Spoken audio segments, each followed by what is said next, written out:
Welcome back, Trekkers and Trekkers. Well, our episode reviews continue with The Defector. The episode begins with Data exploring the human condition through acting a Shakespearean play, Henry V. Captain Picard is giving Data some constructive criticism when he is notified by Commander Riker that a Romulan scout vessel is being pursued in the neutral zone. The scout vessel is under attack by a Romulan warbird, and they are approaching Federation space. The Enterprise moves to intercept the ship, causing the warbird to cloak and return to Romulan space.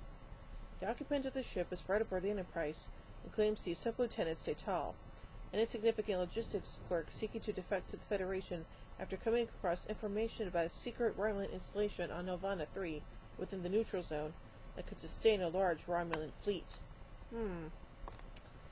Picard and his crew remain skeptical of Setal's claims when he refuses to provide them with any more evidence, and Picard orders an investigation of Setal's reliability while the Federation relays to the Enterprise that the Romulans are seeking Setal's return.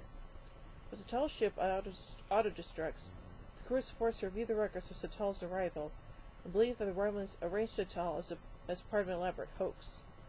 Picard refuses to enter the neutral zone on the baseless claims. Setal confides to Data that his defection came at a heavy price, that he will never be able to see Romulus or his family again. Data attempts to alleviate Setal's feelings by taking him to a holodeck representation of Romulus.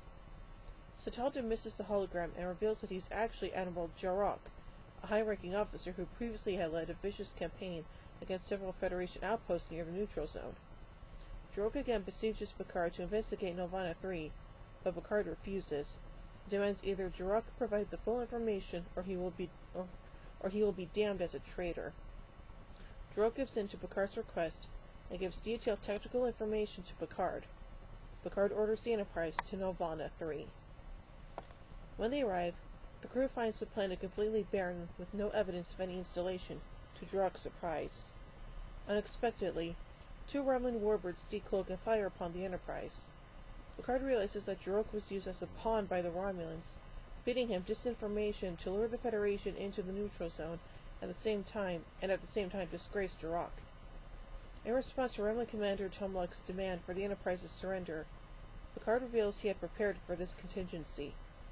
In his command, 3 birds of prey, sent by the Klingon Empire at Picard's request, as relayed by Worf, decloak and surround the warbirds.